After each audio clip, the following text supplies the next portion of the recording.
Bienvenidos a la asignatura de documentos mercantiles. Hoy trataremos el tema el cheque. El cheque es un documento mercantil por el cual una persona llamada librador o girador ordena a otra llamada librado o girado para que pague a la vista una determinada cantidad de dinero en favor de una tercera persona llamada beneficiario o tenedor. De esta definición podemos determinar que en el cheque intervienen tres personas. El girador o librador, que es la persona natural o jurídica que emite el cheque, es decir, es la persona que paga mediante este documento mercantil una determinada suma de dinero en favor del beneficiario. El girado o librado es la entidad bancaria. En el cheque, a diferencia de la letra de cambio, el girado o librado siempre va a ser una entidad financiera. Esta entidad financiera es la que se encarga de pagar el monto del cheque al beneficiario con el dinero cursante en la cuenta corriente del girador o librador. Finalmente tenemos al tenedor o beneficiario, que puede ser una persona natural o jurídica a cuyo nombre se gira el cheque. En este caso, el beneficiario es la persona a quien se está pagando mediante este documento. El Código de Comercio, en su artículo 601 y 602, se refiere a la expedición en formularios y fondos disponibles, indicando de que los cheques solamente pueden ser emitidos en los formularios autorizados por el banco y entregados a sus clientes bajo constancia de recibo. Por lo que, en caso de que se emitan cheques en contravención a lo dispuesto por este artículo, los mismos no producen ningún efecto legal. Asimismo, el girador, para poder emitir cheques, previamente debe contar con fondos depositados en su cuenta corriente. En cuanto a las formas de emisión del cheque, nuestro Código de Comercio dispone que son dos. Por una parte el cheque nominativo y por otra el cheque al portador. El cheque nominativo es aquel que se expide en favor de personas determinadas, es decir, perfectamente individualizadas mediante la consignación del nombre completo del beneficiario conforme a su identificación personal. Estos cheques serán pagados por la entidad financiera a la persona cuyo nombre figure en el documento. Además, son transferibles mediante endoso. En cuanto se refiere al cheque al portador, estos son los que se emiten en favor de personas indeterminadas, donde no figura el nombre del beneficiario en el cheque. En este caso, él o el banco pagará el monto del cheque a la persona que presente el documento. Son transferibles por la simple entrega, sin necesidad de endoso alguno. Los cheques tienen dos modalidades de plazos o términos de vigencia. Al respecto, el artículo 607 del Código de Comercio dispone que los cheques deben presentarse para su pago dentro del plazo de los 30 días en el caso de que sean emitidos en el territorio nacional, o dentro del plazo de 3 meses si fueran emitidos en el exterior, pero para su pago dentro del territorio nacional.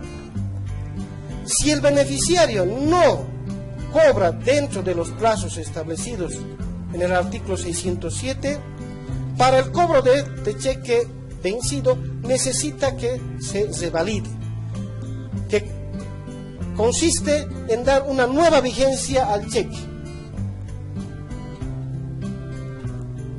Clases de cheques. El artículo 603 del Código de Comercio se refiere al cheque especial intransferible, disponiendo que el girador o cualquier beneficiario pueden limitar la negociabilidad, es decir, pueden impedir la transferencia del documento en favor de otras personas, estampando en el documento la expresión no negociable o intransferible. También tenemos al cheque cruzado, que está establecido por el artículo 623 del Código de Comercio. Este artículo dispone que el girador o tenedor pueden cruzar con dos líneas paralelas diagonales trazadas en el anverso del documento. En estos casos, solamente los bancos podrán cobrar estos documentos. Se tienen dos clases de cheques cruzados. Por una parte, el cheque cruzado general y por otra, el cheque cruzado especial. Será general si entre las líneas paralelas no aparece el nombre de un banco. En este caso, este cheque podrá ser cobrado por cualquier entidad financiera. Será cheque cruzado especial si entre las líneas del cruzamiento aparece el nombre del banco. En este caso, este cheque solamente podrá ser cobrado por ese banco. El artículo 626 del Código de Comercio establece o se refiere al cheque para abono en cuenta, indicando que el girador o beneficiario pueden impedir el pago del cheque en efectivo, insertando la expresión para abono en cuenta u otro equivalente.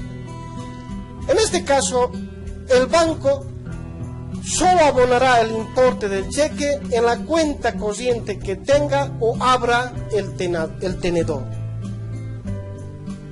Cheque de caja. El cheque de caja está establecido en el artículo 627 de nuestro Código de Comercio. El cheque expedido y girado por entidades financieras a cargo de sus propias cuentas deberán ser denominados cheques de caja o cheques de gerencia y llevarán la inscripción preimpresa de intransferible. Este cheque debe ser nominativo y puede ser depositado para abono en cuenta en una entidad supervisada distinta del emisor. En estos casos, solamente los bancos pueden emitir esta clase de cheques, es decir, cheques de caja, donde el banco es al mismo tiempo librador y girado, es decir, ordenante y pagador. El cheque certificado. El cheque certificado está establecido en el artículo 629 de nuestro Código de Comercio. En el cheque certificado, el girador o cualquier beneficiario pueden solicitar a la entidad financiera que certifique que existen fondos suficientes para el pago del cheque. En este caso, ante esta solicitud, el banco colocará las expresiones certificado, visado o visto bueno u otro equivalente, que deberán ser suscritas por los funcionarios autorizados por el banco. En este caso, el banco, una vez certificado el cheque, tiene la obligación de apartar el monto del cheque de la cuenta del girador o librador para asegurar el pago al beneficiario. Cheque viajero. El cheque viajero está dispuesto en el artículo 623 de nuestro Código de Comercio. Esta disposición legal establece que el cheque de viajero debe ser expedido únicamente por las entidades supervisadas o autorizadas al efecto. En este caso, al igual que el cheque de caja, el banco es al mismo tiempo girador y girado. Además, tiene la peculiaridad de que este cheque puede ser pagado en múltiples lugares donde el banco tenga corresponsales o sucursales. Estos cheques además tienen que ser necesariamente nominativos. Además, son expedidos por importes fijos cuya determinación depende de la legislación local respectiva. Con esto hemos terminado el tema referido al cheque. Muchísimas gracias por la atención.